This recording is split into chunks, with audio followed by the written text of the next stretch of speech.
give me fuel, give me fire, give me that which I desire. Ooh.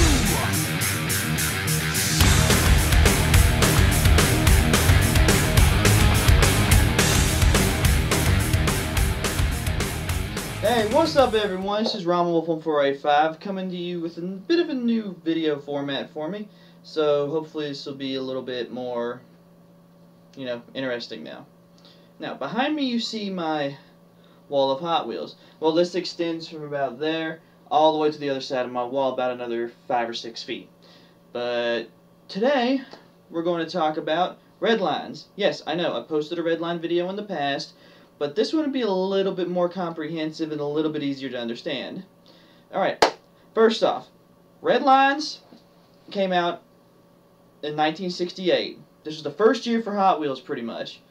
Yes, most Redlines from 1968 are labeled 1967 on the bottom, but that year only means that was the year it was copyrighted or trademarked, not necessarily the year in which it was released. Most Hot Wheels, if you ever notice, even into the late 90s, early 2000s, they're labeled the year before they were released on the bottom of them. Anyways, at the beginning, Hot Wheels were only made in 2 places, the US of A and Hong Kong. Now, the Hong Kong and US ones had different variations between the two, including like different casting variations. I have with me my favorite casting for Redlines, the Custom Eldorado. More notably, my red one. This is the first Redline I ever owned. And this one I just purchased recently. Both of these are really nice Redlines, but can you guess which one is Hong Kong and which one is US? Probably without analyzing them you can do. Alright, the red one, my red one here, this is a US release casting. Well, how do I know? Besides looking on the bottom and seeing the word USA written on the bottom of it. I mean, it says it right there. Mattel Incorporated USA. It's a USA released model. And this one is the Hong Kong one. Now, this is a pretty nice example of a Custom Eldorado in blue. Now, what's the differences between the Hong Kong and US variations? Well, for the Custom Eldorado, look at the interior of the red one. See it? If you can't tell, it's brown. It's like a dark brown. It probably shows a black on the screen. And on this one, it's a lighter color, but look at the steering wheel. See the steering wheel? It's black. Some Hong Kong variations came with a black steering wheel. Why is this? I do not know. But there's also other differences you can tell between the two. And there's usually changing in the castings themselves. This is the bottom of the US-based Custom Eldorado. And this is the bottom of the Hong Kong version. See how the axles are exposed on this one? Not only are the axles exposed, we also have more details, such as the front of the car and the rear portion of the car. More detail was put into the Hong Kong versions than they were the US versions. Why this is, we'll never know. You'd think the USA ones would have more detail because, USA. But as it turns out, the Hong Kong ones are the ones that have more detail to them. Now, this one doesn't really show it very well, but there's supposed to be a small engine variation usually. You usually see those in like the Boss Haas Mustang or the Heavy Chevy, stuff like that. You usually see the engine variation between the Hong Kong one having more detail and the US having less detail. Anyways, moving on. Now, besides variations, Redlines only lasted till about 1976. Now, that being said, there were a couple released in 1977, but they're rare and kind of hard to find. Not super rare, not like the rare rear-loader Volkswagen Beach Bomb, which I do not have a picture of whatsoever. Anyways, we will start going through the years, or to an extent, which year was what. In 1968, there were only 16 original models released for Hot Wheels. I'm not going to name them all because it would take up too much time in this video. But each one of them came in an assortment of different colors, hence why I have 2 Custom Eldorados. There's a gold one I'm wanting, but my friend's dad's probably not going to sell it to me. Anyways, Redlines between 1968 and 1972 came in pretty much all Spectra Flame colors, with the exclusion of the Boss Hoss Mustang. See, this is the chrome Boss Hoss Mustang. See, isn't that nice? And a couple of these chrome ones came with the Collector's Club kit for 1968 and 69. But this is a really good example of the chrome Boss Hoss Mustang. And only one other car in 1968 came in an enamel color. Enamel being that gloss color you normally see on most cars today. It is the white enamel custom Camaro. That car is rumored to have been a prototype color, and I don't think any have been found in blister pack, but they've gone as high as $3,000 at auction. Problem is, there's a whole lot of fakes out there. Anyways, I'm not saying that the real ones aren't out there, it's just people, there's actually people that counterfeit Hot Wheels, just like $1 bills. You believe that? Anyways, 1969, I couldn't tell you how many were released, but there was a few good models released in 69, as well as, yeah, here we go. That's a 1970, we'll get to that in a minute. 1969 was also a very good year for the Hot Wheels. That's an original. 1969 saw the release of a fan favorite, the Red Baron. This is an original Redline Red Baron. Now, there is a white interior version, but I can't remember if that was exclusive to 69 or 73 when they re-released it. Or 71. I think they released it in 71 as well. Well, this is the original Red Baron from 1969. It included a spike on the hood, on the top, which is no longer on it if you look in most modern castings, because it's been retooled in the last couple of years. But 1969, they released even more models. This is a Tom Daniels creation. So it's not an original Hot Wheels creation, but Tom Daniels has collaborated with Hot Wheels before. And he's got some pretty crazy designs from his cars in Hot Wheels form. And most remember the Red Baron from the Hot Wheels line rather than the model kit they probably made back in the 60s and 70s.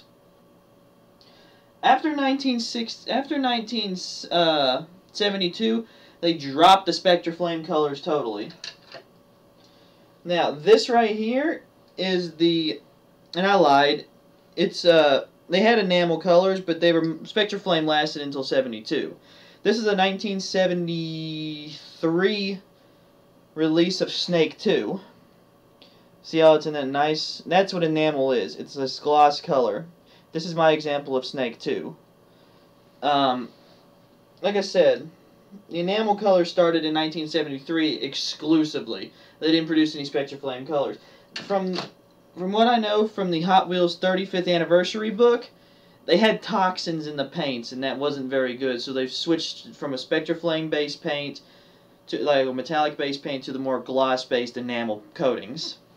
Now, more onward, 1976, like I said, was the last year for exclusively nothing but Redlines. This stems from that year as well. This is the Rescue Ranger. And this is probably one of the best examples I've ever seen as far as condition goes.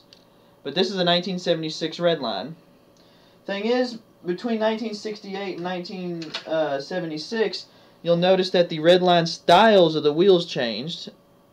Like on this old F1 racer here. Look at the wheels on this one, and look at this one. These wheels you see here became known as the basic wheel when they took the reds off in 1977. This is a basic wheel Supervan. See the way the wheels match up? This one doesn't have the red line on them. So basically these are basic wheels with the red lines. Now some of them did come with the original Krager-esque, meaning they look like Kragers. 5-spoke limbs like this Jackrabbit Special. But it was seldom that they were seen. Now, you're probably wondering, if so many colors are produced, which ones are the rarest? Well, it's a matter of fact that most pink variations of the Redline Hot Wheels are worth the most. Why is this? What kid in 1969, 68, 70, 71, or 72 bought a pink car? Exactly. Hence why all the Redline Club cars now are pink. They started out from the Redline Club party car. You had to attend the party at the convention to do this. It was a regular black-walled super van with recreation neoclassic rims on it. They were recreations of the originals, hence new old, new classic. Neo meaning new. Anyways, all the new Redline Club cars, as far as the party cars you get, are pink now after the super van, paying homage to the more rarer pink variations of cars. I mean, a pink sugar caddy, and I don't even have a normal sugar caddy. A pink sugar caddy will easily set you back $2,000 if you find one in a really good condition. I'm not saying I'm not saying someone would pay $2,000 for it. I'm just saying they've gone for that or more. It just really depends. Anyways, I keep getting off topic there. Anyways, but yeah, a lot of your, well, according to Tomar's Price Guide, the most recent edition, 1973 has the highest average price per Hot Wheel. They're not saying they're the rarest, but they have the highest average price per car. Because there are so many variations of the enamel colors put out, it's not even funny. Examples of cars they put out during that period, like this old, I think this is a Cougar. Yeah, it's a Cougar. Hong Kong made Cougar, stock car. See, or it's a Mustang stock car. I'm not too sure actually. It doesn't say the name on the bottom. This is one of those produced in that enamel period. By then, they moved away from putting stickers on the cars, which can be seen with, oh, where'd it go? You see that 3 on the side? That's actually a sticker. I can peel that off if I felt like it, but I'd probably remove the paint with it. That's a sticker. They moved on to actual tampos. Now get this. Originally, the red lines on the cars were hand-painted on, believe it or not. Later on, they were tampoed, stamped on. So, but this is a good example of one made during that enamel period. And here's another good example, this Datsun 240Z. It's a really nice one. They just re-released this in the Hot Wheels Neo Classic series, and it's a really nice model, because it was a favorite among collectors. Hot Wheels also invested in other things as well, besides just cars. They came out with what was called the Heavyweight series. Now, I don't have any heavyweights to show you, because they're kind of hard to come by. But they were little bitty trucks with wedge-shaped front ends on them. And there's some of them that are really nice. Like the fire truck, it's one I've been after. And other things besides that. Anyways. Also during this time, they managed to produce a lot of Snake and Mongoose. This would be Snake 2 right here. Snake and Mongoose themed items. Now, these can go for a lot of money if you find the right one, and were subsequently re-released in the 25th anniversary. And here's one. In the 25th anniversary vintage collection. I have the 25th anniversary edition Snake right here from 1993. Hang you back up. And other things they invested in besides that were Snake and Mongoose drag cars. Like I have the Snake 2 drag car. Yes, this is a Hot Wheel. And the Snake, or Mongoose one. It's 2, whatever. These are actually kind of hard to find as well, but they're really nice. Mine are missing the stickers on them a little bit. But, you know, it happens over time. Stuff gets worn down and just generally destroyed. Now, let me go get something real quick. Hot Wheels also invested in another set of cars called Sizzlers. Now, I don't have an actual Sizzler to show you, but I do have this. Oops. Alright. This is a Sizzler's juice machine. What it is you take this right here and plug it into the car. The cars were electric. What it did is it would charge them, and then you'd set them down, and they'd start pretty much going round and around in a circle. Now, the only problem with this is it takes 4 giant D-size batteries. Look at that. Sizzlers are getting harder and harder to come by. This is the actual thing that charges them up, though. I picked this up for about $5 at a flea market. I mean, it's a heck of a deal for something that's from 1969. I'm not too sure of the value of Sizzlers, but I'm still looking for one just so I can have one to display with this thing. I mean, I got this, might as well get the car as well. Anyways, as far as collecting goes, the Redlines are probably the most collected ones, next to treasure hunts. But to me, I'd rather have a Redline than any treasure hunt any day. I mean, you look at some of these and you're like, man, they really did put work into them. I mean, this is from the 1960s. This is from 1975. It's a super van. This paint job's probably not from then, but it's an original Redline silver chrome super van. I mean, I love all the Redlines. I mean, check these out. Look at that. Is that not one of the coolest things you ever seen? Now, that being said, the rarest Hot Wheel in the world exists within the Redline era. It is called a rear loader beach bomb. Now, the story goes is that the original Volkswagen beach bomb was produced with no side pods on it, and the surfboards would stick out the back. What it was a Volkswagen microbus, pretty much. The reason they added the side pods was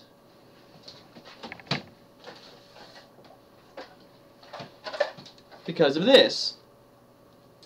You see, back then each Hot Wheel had to pass what was called the loop test. So what they would do is they would send the car into the machine, and it would go through it and zip out the other end and go through the loop. The classic 360-degree Hot Wheels loop. Well, what the problem with the Volkswagen Beach Bomb was, the one they made, it was too thin. It wouldn't fit through the charger. Well, it would, but it would only go and then stay there. So what they did was they added side pods onto them and stuck the surfboards in those side pods, making it wider and making it able to go through the loop and pass the test. Well, the rear loader beach bombs are now pretty much the rarest Hot Wheel out there. One recently came up on eBay, and it didn't hit its reserve, but the last bid was $11,000. Nearly $11,100, and it was green. Rumored the highest one sold at auction was a pink one, sold for $66,000, assumedly. And apparently afterwards the guy who sold it bought himself a brand new Dodge Viper. I mean, that's how that works. But yeah, these side loader ones are pretty much still widely collected because it's a Volkswagen. People love Volkswagens. I don't know why they love Volkswagens so much. I mean, me, Chevelle, Cadillacs. Love Cadillacs. But that's getting off topic again. So yeah, story of these rear loaders. They were prototypes, to say. I think I read somewhere, one of my friends said there was only 68 around and only 43 in collector hands, something like that. But they're really extremely rare, and I'm hoping to find one day. Yeah, I'm hoping a bit much for that. But, you know, it happens. Stuff like this always happens. But, yep, that's Redlines in a nutshell. Don't know what else I can tell you. I mean, if you want to get on there, go ahead and start bidding. Don't tell anyone I said this, but the best way to get Redlines, wait till the very last second. Don't start bidding when you see a price on it. Wait and see how far the bid gets, and then you can snag it at the last second.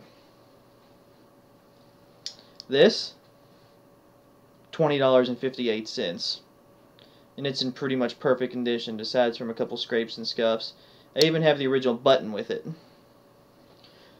What you do is you just watch it, put it on your watch list on eBay, and just wait. Wait till the time runs out. When the time runs out, you place the bid in the last 30 seconds. The last 30 seconds. Because then usually people don't have enough time to react. And make sure you put, if you want it badly, put a high bid, what the max you would pay for it is. I was going to go for only 20 on this, but I wanted it badly, so I bid 22 at the last second, got it for $20.58. It was still a good buy for me. So that's my tips, and that's my history, and that's Redlines. So, join me next time for my next video. Who knows what I'll do. I'll probably redo a few of my videos, so